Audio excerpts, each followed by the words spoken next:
करने जा रहे हैं। बिस्मिल्लाहिर्रहमानिर्रहीम। हम आज अपना टॉपिक जो स्टार्ट करने लगे हैं, जिससे हमने स्टार्ट लेना है, वो हमारा ग्लाइकोजन स्टोरेज डिजीजेस है, मेन टॉपिक। ठीक है, लेकिन ग्लाइकोजन स्टोरेज डिजीजेस करने से पहले एक बात जो डिग्रेडेशन में हमारी रह गई थी कल, वो थी हमारी लाइसोसोमल डिग्रेडेशन। ठीक है, लाइसोसोमल डिग्रेडेशन हमने उसका इतना जिक्र नहीं किया था, जस्ट मैंने आपको बता दिया था कि आपका जो ग्लाइकोजन होता है वो आपका एक एंजाइम होता है। वो उस एंजाइम को हम कहते हैं अल्फा 1,4 ग्लूकोसाइडेज। ठीक है, अल्फा 1,4 ग्लूकोसाइडेज एक एंजाइम था। उसने क्या किया था, आपके ग्लाइकोजन को तोड़ा था इनटू ग्लूकोज डायरेक्टली। ठीक है, लेकिन ये था कि ये एंजाइम जो था ना, ये आपका लाइसोसोमल एंजाइम था। ठीक है, और ये इस टाइप की जो डिग्रेडेशन होती है, नॉर्मली जो ग्लाइकोजन डिग्रेड होता है ना, उसने उसी पाथवे से होना है जो हमने कल कर लिया हुआ है, परसों हमने कर लिया हुआ है। ठीक है, अब ये वाला जो पाथवे है ना, ये जस्ट 1 to 3% होता है। ठीक है, इसकी रेशो इतनी ज्यादा नहीं, जस्ट 1 to 3% होता है। इसीलिए अगर ये इस एंजाइम की डेफिशिएंसी भी हो जाए, या कोई ग्लाइकोजन स्टोरेज डिजीज आई है, या इस एंजाइम की डेफिशिएंसी हो जाए, तो हम उस डिजीज को कहते हैं पॉम्प डिजीज हुई है। अब पॉम्प डिजीज के अंदर ना क्या होता है कि पॉम्प डिजीज के अंदर ग्लूकोज की डेफिशिएंसी नहीं होती। ब्लड ग्लूकोज लेवल जो होता है ना, वो नॉर्मली रहता है, क्योंकि ये जस्ट 1 to 3% डिग्रेडेशन कर रहा है। इससे जो ग्लूकोज आनी है ना ग्लाइकोजिनोलाइसिस से, वो जस्ट 1 to 3% है। ठीक है, इसलिए इसने आपके जो ग्लूकोज लेवल है ना, उसको इतना अफेक्ट नहीं करना। लेकिन अगर लाइसोसोमल स्टोरेज डिजीज है, तो उसने लाइसोसोम के जरिए जो जो डिग्रेडेशन होनी है, उन सबको अफेक्ट करना है। ठीक है, वो आपके, ये मैं आपको डिजीज पढ़ाती हूँ ना, फॉर्म डिजीज, जब हम डिटेल में डिस्कस करते हैं उसमें मैं आपको उसके सिम्टम्स बताती हूँ कि क्या क्या होना है। अगर ये एंजाइम नहीं होगा ना, तो होगा क्या, ये ऑब्वियसली लाइसोसोमल एंजाइम है ना, तो इसीलिए तो हमने इसको लाइसोसोमल स्टोरेज डिजीज कहा है। तो अगर इस एंजाइम की डेफिशिएंसी है ना, तो उसके अंदर होता क्या है कि ग्लाइकोजन जो होती है ना आपकी, ये सेल है ना, तो अब सेल का ये लाइसोसोम है। ठीक है, मैंने अब इतना बड़ा बना दिया, सॉरी, ये समझ लो ये न्यूक्लियस है। लाइसोसोम में क्लियर लाइसोसोम करना चाह रही हूँ, तो इसलिए लाइसोसोम मैं ऐसे बना रही हूँ।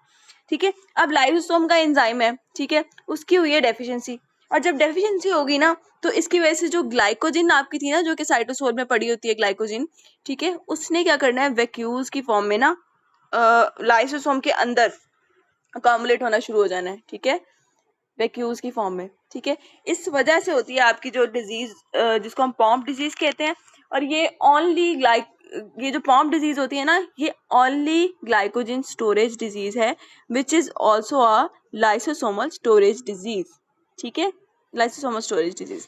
अच्छा, अब एक और बात, लाइसोसोमल स्टोरेज डिजीज पे अगर हम आ ही गए हैं, तो एक बात मैं आपको बता दूं, यहाँ पे आपके पास ब्लू कलर का एक छोटा सा बॉक्स आता है 131 पेज नंबर पे, उसमें बताया हुआ है कि जो आपकी लाइसोसोमल स्टोरेज डिजीज है ना, ये आपके पास जेनेटिक डिसऑर्डर्स होते हैं। ठीक है, जेनेटिक डिसऑर्डर्स होते हैं, इनमें होता क्या क्या, इनमें 3 चीजें होती हैं। ठीक है, सबसे पहली तो ये कि कार्बोहाइड्रेट्स अकोमुलेट कर जाते हैं। ठीक है, आपके लिपिड्स अकोमुलेट कर जाते हैं। ठीक है, और क्योंकि इनकी डिग्रेडेशन नहीं हो रही, लाइसोसोमल एंजाइम से इनकी डिग्रेडेशन नहीं हो पा रही है।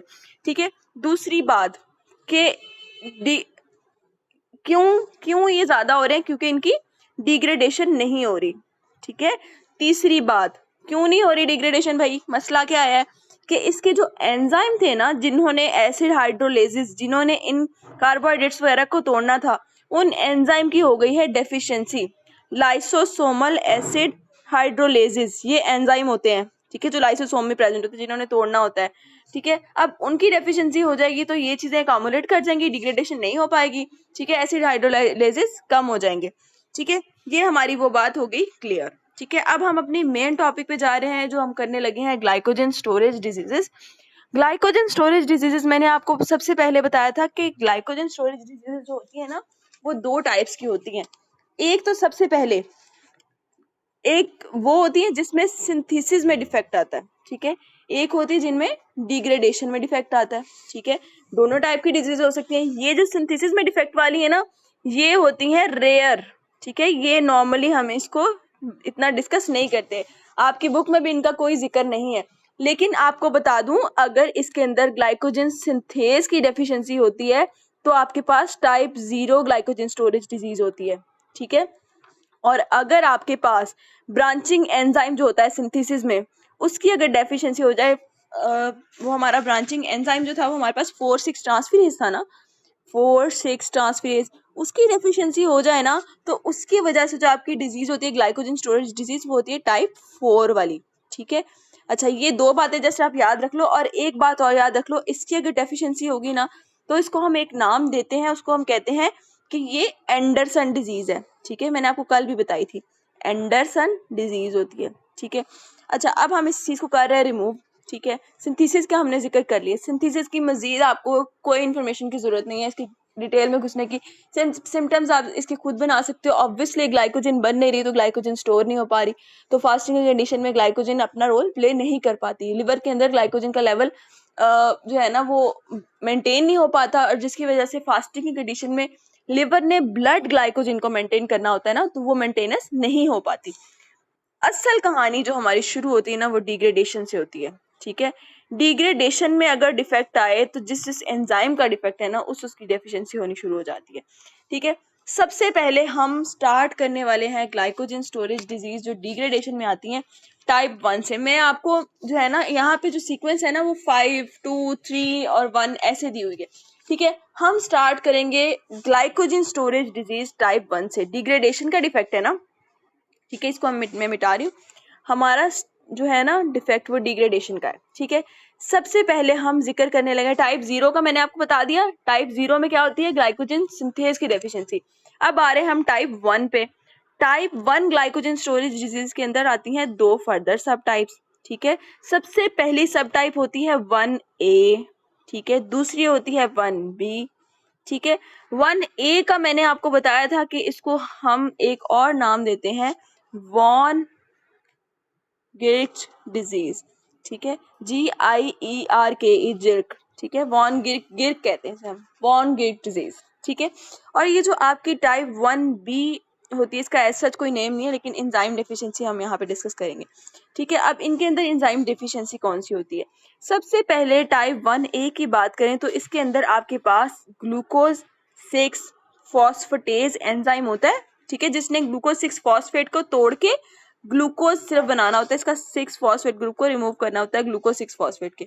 फॉस्फेटेज एंजाइम है ये। ठीक है, यहाँ पे ग्लूकोज 6 फॉस्फेटेज एंजाइम की डेफिशिएंसी हो जाती है। ठीक है, उसकी वजह से आपकी होती है ये आपकी वॉन गिर्क डिजीज। और ये जो टाइप 1B है ना, इसका मैं आपको बताया था कि ट्रांसलोकेज एक एंजाइम होता है, क्योंकि ये जो एक्टिविटी हो रही है ना ग्लूकोज 6 फॉस्फेटेज की, ये होती है आपकी एंडोप्लाज्मिक रेटिकुलम में, जबकि आपका ग्लूकोज 6 फॉस्फेट बनता कहाँ है, वो साइटोसोल में बनता है। अब उसको साइटोसोल से एंडोप्लाज्मिक रेटिकुलम तक ले जाने के लिए कोई ट्रांसपोर्टर भी तो चाहिए ना। एक ट्रांसपोर्टर ही प्रोटीन होती है जिसको हम कहते हैं ग्लूकोज 6 फॉस्फेट ट्रांसलोकेज। ट्रांसलोकेज का काम क्या है, उसने ग्लूकोज 6 फॉस्फेट को लेके एंडोप्लाज्मिक रेटिकुलम में जाना होता है ताकि ये ग्लूकोज 6 फॉस्फेटेज उसको तोड़ के ग्लूकोज बना सके। ठीक है, ये प्रोसेस लिवर में होता है। लिवर के सेल्स में जब हमने ग्लूकोनियोजेनेसिस पढ़ी थी, आपको याद होगा ग्लूकोनियोजेनेसिस का आखिरी स्टेप हमने यही किया था कि हम ग्लूकोज 6 फॉस्फेट को क्या किया था, इस ट्रांसलोकेज ने पकड़ा था उसे और उसको ले गया था एंडोप्लाज्मिक रेटिकुलम में। और एंडोप्लाज्मिक रेटिकुलम में क्या हुआ था, ग्लूकोज 6 फॉस्फेटेज एंजाइम था जिसने उसको तोड़ा था। ठीक है, वो याद आया आपको वो सारी ग्लूकोनियोजेनेसिस की कहानी। तो अगर एंजाइम की डेफिशिएंसी होती है ना तो आपके पास 1A और 1B के अंदर ये एंजाइम डेफिशिएंसीज हैं। अच्छा, अब हम डिस्कस करने जा रहे हैं दोनों को बारी बारी। ठीक है, सबसे पहले हम स्टार्ट करने लगे हैं आपके 1A। ठीक है, 1A के अंदर क्या होता है कि मैंने आपको बताया था ग्लूकोनियोजेनेसिस दो जगह मेन होती है जहाँ पे होती है, एक लिवर होता है और एक आपकी किडनी होती है। ठीक है, आपको अगर याद में दोबारा रिवाइंड करवाती चलूँ तो लिवर के अंदर नॉर्मली 90% आपकी ग्लूकोनियोजेनेसिस हो रही होती है और किडनी के अंदर ओनली कितनी होती है, 10% होती है।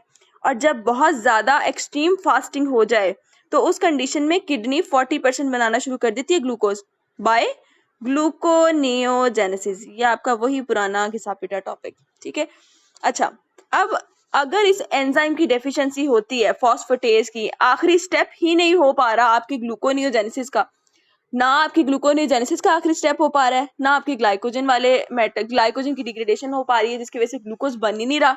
दोनों मैकेनिज्म जिनसे हमें ग्लूकोज मिलनी थी हमारी बॉडी ने फास्टिंग की कंडीशन में ग्लूकोज ही चाहिए थी ना, तो दोनों जो प्रोसेस हो रही थी जिनमें ग्लूकोज बननी थी, दोनों ही रुके पड़े हैं इस एंजाइम की वजह से। तो क्या होगा, सबसे ज्यादा अफेक्ट कौन से ऑर्गन्स होंगे आपका? सबसे पहले आपका लिवर सबसे ज्यादा अफेक्ट होगा और किडनीज अफेक्ट होगी। क्यों? ग्लूकोनियोजेनेसिस भी इन्हीं ऑर्गन्स में हो रही है, ठीक है। और मसल्स इतने खास इसमें अफेक्ट नहीं होंगे क्योंकि बेसिक ये स्टेप जो है ना उसका आता है, ग्लूकोनियोजेनेसिस का स्टेप है, ठीक है। उसके बाद नेक्स्ट चीज इसमें दूसरी सिम्टम्स जो आती है वो फास्टिंग हाइपोग्लाइसीमिया। हाइपोग्लाइसीमिया क्या होता है कि बॉडी तो ऑलरेडी फास्टिंग में है क्योंकि ग्लाइकोजन डिग्रेड ही फास्टिंग की कंडीशन में होती है, ठीक है, तब भी टूटती है जब बॉडी में ग्लूकोज की कमी है, ठीक है।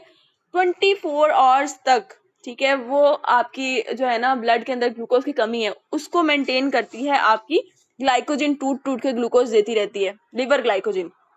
लेकिन बाकी 2 to 3 डेज फास्ट है किसी बंदे का, तो उस कंडीशन में आपके ग्लूकोनियोजेनेसिस सोर्स होता है ग्लूकोज प्रोवाइड करने का।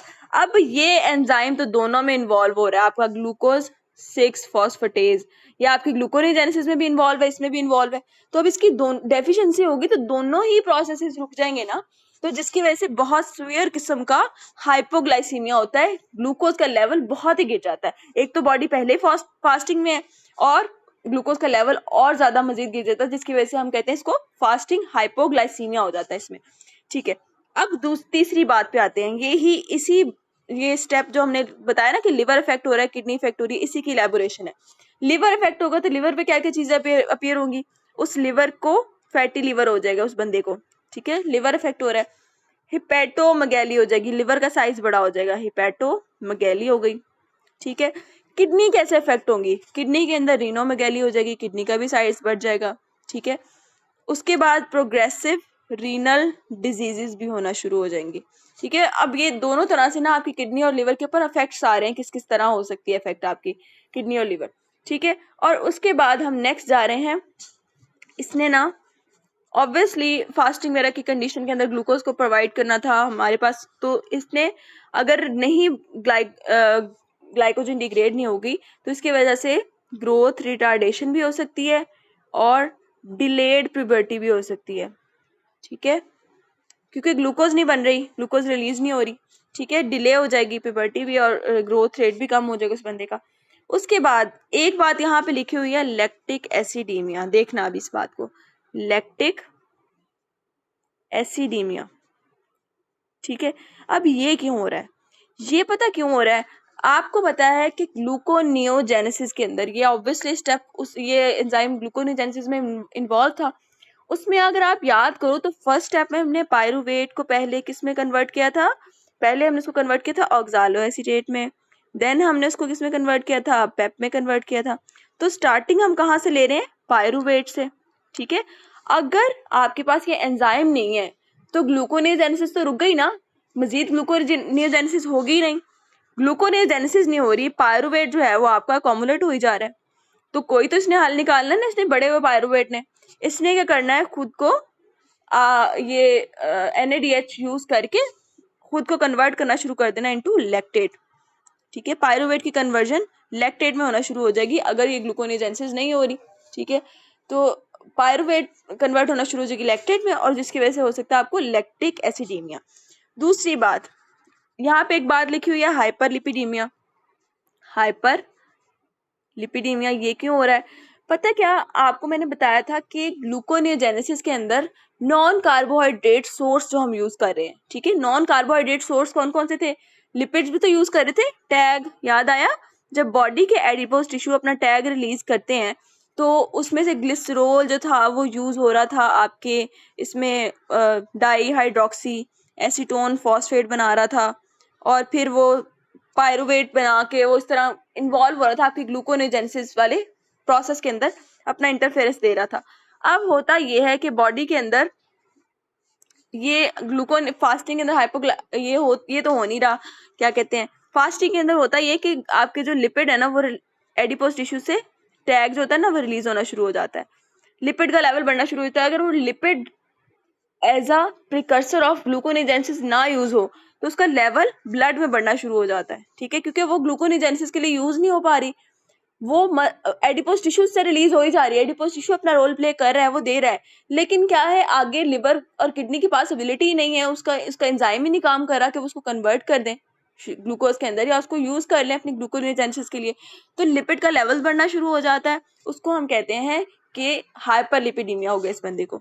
ठीक है, उसके बाद ये जो तीसरी बात है हाइपर यूरिसीमिया, आपको मैं बताया था, अभी हमने पढ़ा नहीं है, प्रोटीन मेटाबॉलिज्म पढ़ेंगे ना हम, उसमें हमें पता चलेगा इस बात का क्लियर जो है ना कॉन्सेप्ट।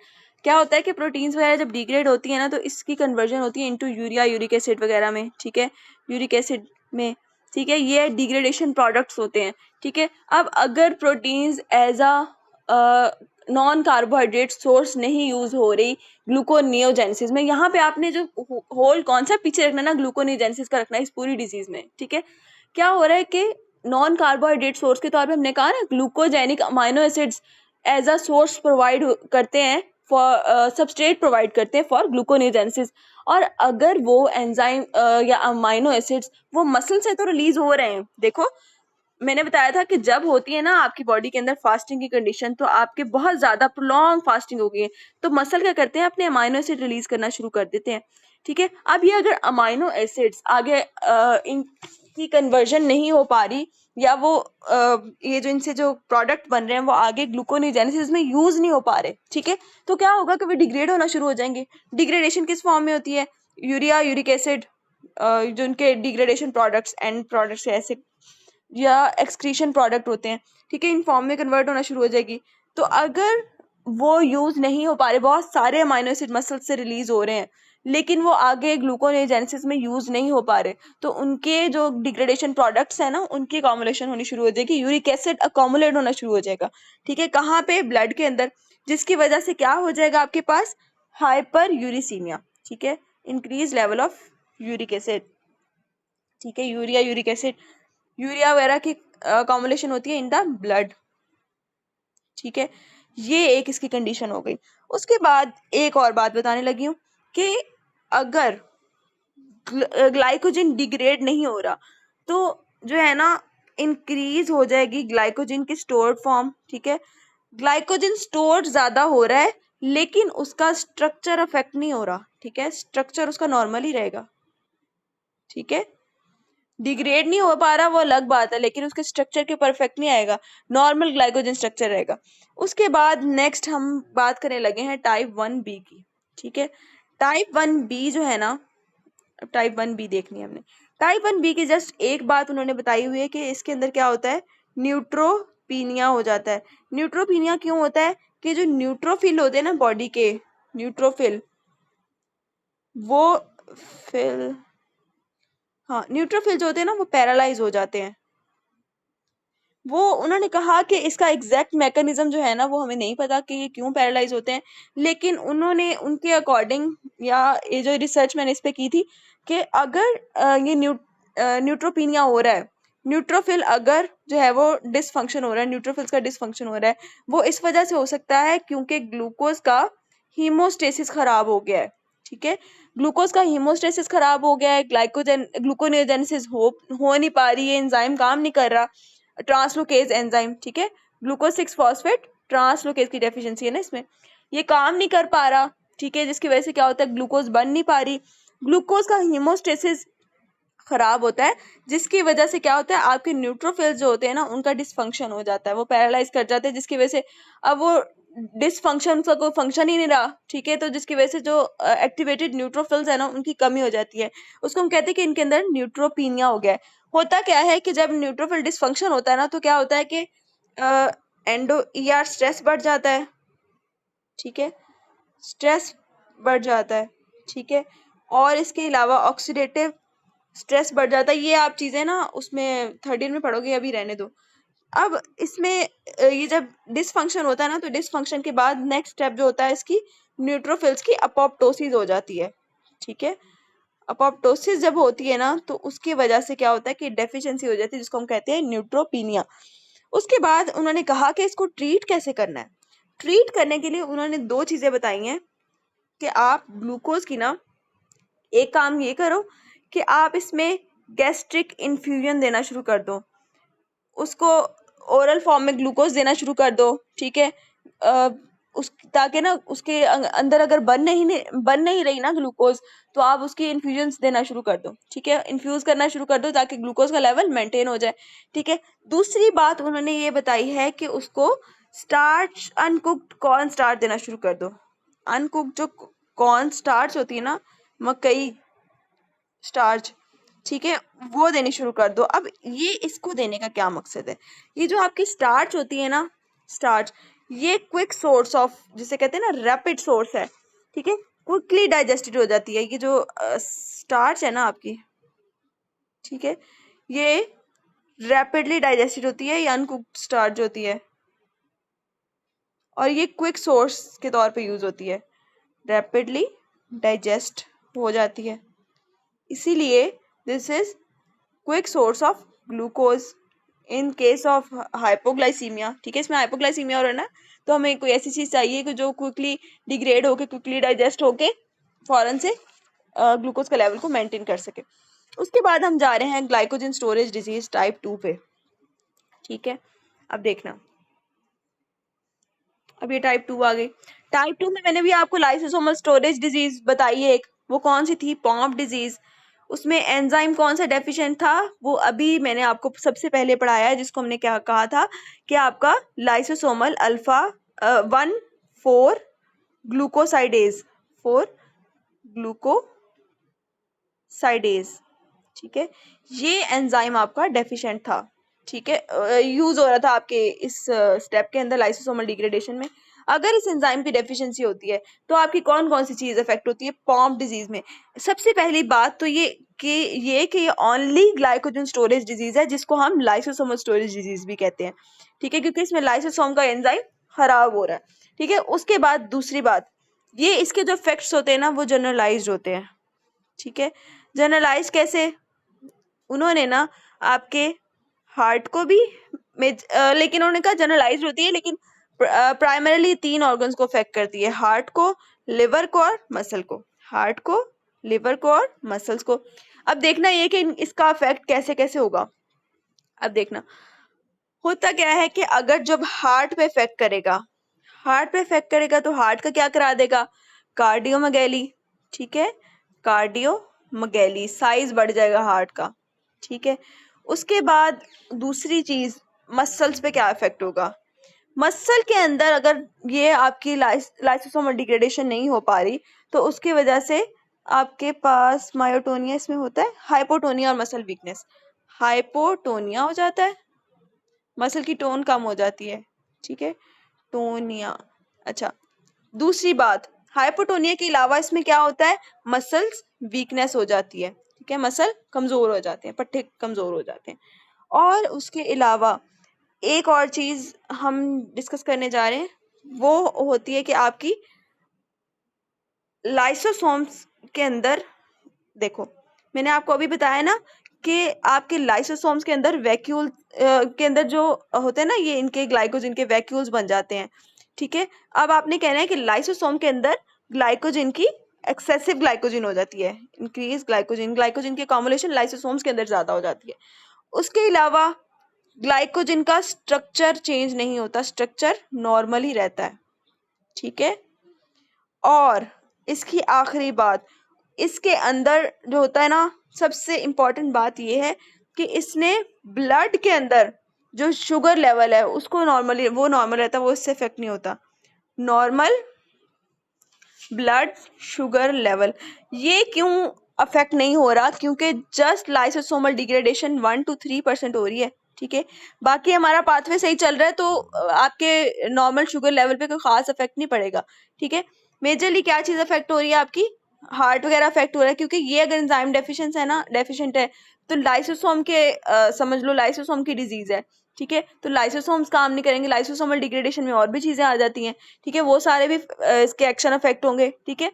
तो वो उनकी दूसरी कॉजेज की वजह से आपके ऑर्गन्स अफेक्ट हो सकते हैं, लेकिन जो है ना आपका ब्लड शुगर लेवल, वो इससे अफेक्ट नहीं होगा, क्योंकि शुगर की तो जो है ना कन्वर्जन इसने जो करनी है ग्लूकोज में, वो जस्ट 1 to 3% है, ठीक है, वो इतना खास इसका अफेक्ट नहीं है, ठीक है। अब अगर किसी बच्चे में अगर ये है, इन्फेंटाइल फॉर्म इसकी है, ठीक है, इन्फेंट में है ये, ठीक है। तो उस बच्चे में क्या क्या हो सकता है? उस बच्चे के अंदर यही सिम्टम्स हो सकती हैं। एक मायोपैथी, ठीक है, मायोपैथी हो जाएगी उस बच्चे को, ठीक है। हाइपोटोनिया, वही जो अभी हमने डिस्कस किया, ठीक है। उसको हिपैटोमेगैली भी होगी, ये मैं हमने अभी बात डिस्कस नहीं की, यहाँ पे लिखी नहीं, लेकिन होती है इसमें। लिवर इफेक्ट होता है तो हिपैटोमेगैली भी होती है, ठीक है, लिवर का साइज बड़ा हो जाता है, ठीक है। उसके बाद हार्ट के डिफेक्ट्स होते हैं। चौथी बात, इन्फेंटाइल वाले के आगे लिख लो ये चारों चीजें, हार्ट का डिफेक्ट होता है, ठीक है। अब ये चार चीजें अगर किसी बच्चे में पैदा होते ही होंगी तो आपको क्या लगता है वो बच पाएगा? फ्रीक्वेंटली वो बच्चे जो होते हैं ना मर जाते हैं, क्योंकि सबसे मेजर जो होता है ना उसकी अफेक्ट वो ये होता है कि उसके हार्ट डिफेक्ट्स होते हैं, कार्डियक फेलियर हो जाता है, ठीक है, जिसकी वजह से वो बच्चे मर जाते हैं। अच्छा, इसका जो ट्रीटमेंट की अगर हम बात करें तो वो इसका कोई ऐसा जो है ना आसान या सस्ता ट्रीटमेंट नहीं है, ठीक है। इसका ट्रीटमेंट नॉर्मली तो लोग अगर किसी को हो भी तो वो करवा नहीं सकते, क्योंकि इसका एक ही ट्रीटमेंट अभी तक दरियाफ्त हुआ जिसको हम कहते हैं enzyme replacement therapy, ERT, available है, लेकिन बहुत एक्सपेंसिव है ये, ठीक है। इसीलिए ये लोग करवाते नहीं है, क्योंकि बहुत ज़्यादा एक्सट्रीमली एक्सपेंसिव है ये, ठीक है। अच्छा, अब नेक्स्ट हम जा रहे हैं टाइप 3 के ऊपर, ठीक है। यहाँ तक हमारी 2 डिजीज कंप्लीट हो गई हैं, अब टाइप 3 पे जा रहे हैं। टाइप 3 में क्या होता है? टाइप 3 को हम कहते हैं कोरी डिजीज, ठीक है।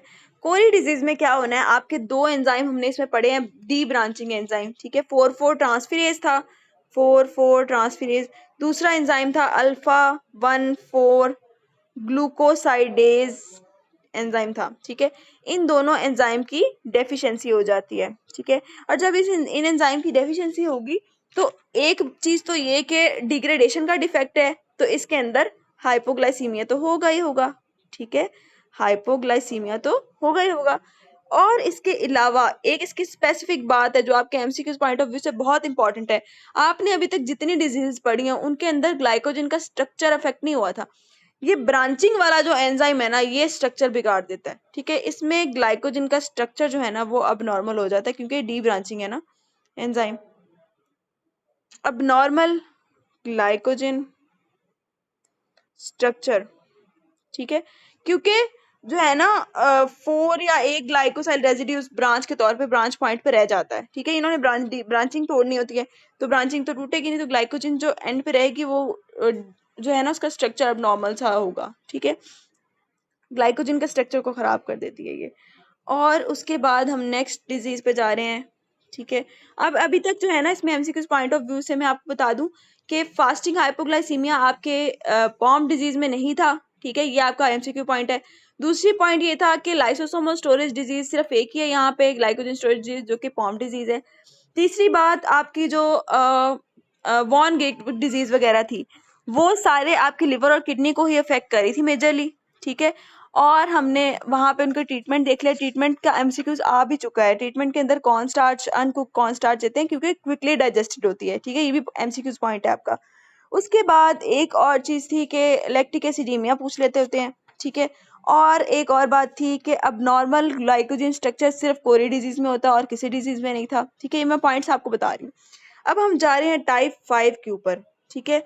टाइप 4 मैंने आपको बता दिया एंडरसन डिजीज है, उसकी जो है ना आप खुद से सर्च करना चाहते हो तो आप एंडरसन डिजीज सर्च कर सकते हो, लेकिन जो है ना वो उसकी ऐसा जरूरत नहीं है। अच्छा, टाइप 5 के ऊपर हम जा रहे हैं मैकार्डल डिजीज, ठीक है। मैकार्डल डिजीज में क्या होता है, आपके मसल वाला ओनली, मैंने आपको बताया था डिग्रेडेशन में एंजाइम होता है ग्लाइकोजन फॉस्फोराइलेज एंजाइम, ठीक है। अब ये जो ग्लाइकोजन फॉस्फोराइलेज एंजाइम है ना, इसने क्या करना होता है, ग्लाइकोजन एक फॉस्फेट डालना है और ग्लाइकोजन में से ना ग्लूकोज के साथ फॉस्फेट अटैच करके निकाल देना है, ठीक है। फॉस्फेट एक ऐड करेगा और ग्लाइकोजन में से ना ग्लूकोज 1 फॉस्फेट के तौर पे एक ग्लूकोज को निकाल देगा, एक एक ग्लूकोज करके निकालता जाएगा ये, ठीक है, एंड से ना। अच्छा, अब इस एंजाइम की अगर डेफिशिएंसी होगी, दोनों जगह होता है ना एंजाइम, मसल में भी होता है और लिवर में भी होता है ग्लाइकोजन फॉस्फोराइलेज, अगर मसल वाले की डेफिशिएंसी है तो उसको हम कहेंगे मैकार्डल डिजीज, और अगर लिवर वाले ग्लाइकोजन फॉस्फोराइलेज की डेफिशिएंसी है तो उसका नाम बदल जाएगा, वो टाइप 6 डिजीज हो जाएगी, ठीक है, उसको हम कहते हैं हर्श डिजीज, हर्श डिजीज, ठीक है, नाम बदल दिया बस। अच्छा, मैकार्डल डिजीज और हर्श डिजीज, दो दो डिजीजेज आ गई यहाँ पे। ठीक है, अब हमने दोनों को डिस्कस करना है। ठीक है, अब अगर हम अकेली मैकार्डल डिजीज की बात करें तो मैकार्डल डिजीज जो होती है ना वो आपके सिर्फ मसल को ही अफेक्ट करेगी। लिवर का आइसोजाइम नॉर्मल है, लिवर एंजाइम नॉर्मल है, तो इसकी वजह से क्या होगा कि लिवर वाला इफेक्ट कुछ भी नहीं होगा। क्या होगा, सबसे पहले आपके स्केलेटल मसल अफेक्ट होंगे, स्केलेटल मसल अफेक्ट होंगे। ठीक है, अफेक्ट होंगे।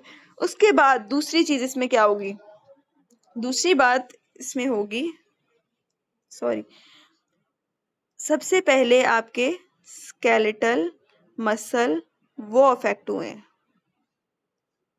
ठीक है, दूसरी बात, लिवर नॉर्मल है, लिवर एंजाइम जो है ना लिवर वाला वो नॉर्मल रहेगा।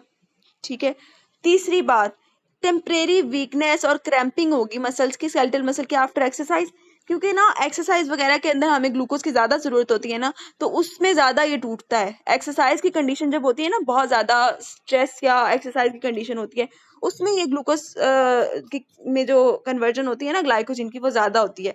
ठीक है, इसीलिए हमारे तीसरी बात ये कि टेम्परेरी वीकनेस होती है। ठीक है, और उसके अलावा क्रैम्पिंग हो जाती है। ठीक है, क्रैम्प्स पड़ जाते हैं, खलियां पड़ जाती हैं एक्सरसाइज के बाद। और उसके अलावा चौथी बात अगर हम इसकी डिस्कस करें, फोर्थ बात में क्या आता है इसके, कि इसमें ब्लड लैक्टेट लेवल राइज नहीं करता। मैंने आपको बताया था ब्लड के अंदर लैक्टेट का लेवल जो राइज करता है ना, तो वो लिवर आइसोएंजाइम इन्वॉल्व होता है। लिवर ने ब्लड के अंदर जो ग्लूकोज का लेवल मेंटेन करना है ना, तो वो लिवर ने करना है। मसल वाले ने ब्लड के अंदर लैक्टेट का लेवल नहीं राइज करना। ठीक है, वो अगर लैक्टेट बनाएगा भी ना तो वो मसल्स में ही रहेगा और खलियां डालेगा, खलियां पड़ जाएंगी मसल्स के अंदर, लेकिन ब्लड के अंदर लैक्टिक एसिडीमिया नहीं होगा। ठीक है, उसके बाद नेक्स्ट हम बात करने जा रहे हैं इसकी पांचवी। ठीक है, उसमें क्या होता है कि मायोग्लोबिनीमिया और मायोग्लोबिन यूरिया। ठीक है, मायोग्लोबिन ये एक मसल प्रोटीन होती है। ठीक है, मायोग्लोबिन वो आपकी स्टोर, वो एक्चुअली इसने ग्लाइकोजन को स्टोर करना होता है। अब उस, क्योंकि ग्लाइकोजन डिग्रेड नहीं हो रही, तो ये आपकी स्टोरेज प्रोटीन है ना, इसने स्टोर करना है। ठीक है, अब मसल की जो एनर्जी स्टोरिंग प्रोटीन है ना, अब ऑब्वियसली ग्लाइकोजन बढ़ रहा है, डिग्रेडेशन नहीं हो पा रही, तो इसकी मायोग्लोबिन जो प्रोटीन है ना ये ब्लड में रिलीज होना शुरू हो जाएगी, जिसकी वजह से मायोग्लोबिन का लेवल ब्लड में ज्यादा हो जाएगा और मायोग्लोबिनेमिया भी हो जाएगा, ब्लड में भी लेवल ज्यादा हो जाएगा। और क्या होगा, यूरिन में भी एक्सक्रीट होना शुरू हो जाएगी ये मायोग्लोबिन। ठीक है, इतना ज्यादा इसका लेवल राइज कर जाएगा। ठीक है, मायोग्लोबिनीमिया और मायोग्लोबिन यूरिया ये दो चीजें हो जाएंगी। ठीक है, उसके बाद ये जो कंडीशन होती है इसको हम कहते हैं कि ये बेनाइन क्रॉनिक कंडीशन है। ठीक है, एक तो बेनाइन है, दूसरी क्रॉनिक है। ठीक हो गया। नेक्स्ट हमारे पास एक और बात कि इसके अंदर ग्लाइकोजन जो होती है ना उसका लेवल राइज करता है मसल के अंदर, लेकिन उसका स्ट्रक्चर खराब नहीं हुआ। ठीक है, स्ट्रक्चर जो है ना उसका वो नॉर्मल ही है। ठीक है, स्ट्रक्चर नॉर्मल रहेगा, खराब ओनली किस में हुआ था, डी ब्रांचिंग एंजाइम की डेफिशिएंसी में खराब हुआ था। जो आपके एंजाइम कौन कौन से थे, आपके 4,4 ट्रांसफेरेज और माइलो अल्फा 16 ग्लूकोसाइडेज की डेफिशिएंसी में हुआ था। और अब नेक्स्ट हम जा रहे हैं अपनी सिक्स डिजीज पे, जिसको हमने हर्श डिजीज का नाम दिया था। सिक्स डिजीज आपकी थी हर्श डिजीज। हर्श डिजीज, इसमें क्या हुआ था, लिवर वाला एंजाइम था glucose glycogen phosphorylase enzyme liver वाला। ठीक है, इसमें क्या होता है, इसमें क्या होना है कि आपके पास माइल्ड फास्टिंग हाइपोग्लाइसीमिया होना है। इसने ब्लड में जो लेवल है ना ग्लूकोज का उसको अफेक्ट करना है ब्लड में। ठीक है, पिछले वाले ने ब्लड के अंदर जो लेवल था ना उसको अफेक्ट नहीं करना था, इसने ब्लड में अफेक्ट करना है, जिसकी वजह से होता है आपको फास्टिंग हाइपोग्लाइसीमिया हो जाएगा। ठीक है, वही वाली बात जो हमने डिस्कस कर ली हुई है, वही वाला काम इसमें इसमें फास्टिंग हाइपोग्लाइसीमिया है लेकिन माइल्ड किस्म का। अच्छा, ये यहाँ तक हमने जो डिस्कशन कर ली अपनी ग्लाइकोजन स्टोरेज डिजीजेस की, यहाँ तक हमारी ग्लाइकोजन स्टोरेज डिजीज कंप्लीट होती हैं। ठीक है, उसके बाद अब अगर मैंने पूछना शुरू किया अभी, तो चलो मैं एंड पे पूछूंगी अभी, ताकि टॉपिक हमारा वो कंप्लीट नहीं होना ऐसे, रेगुलेशन में बच्चों थोड़ी सी लंबी है, तो उसको समझने के लिए भी टाइम चाहिए, तो थोड़ा सा मुझे टाइम रिक्वायर होगा आपका। अच्छा, अब हम नेक्स्ट टॉपिक पे जा रहे हैं जो है आपका रेगुलेशन।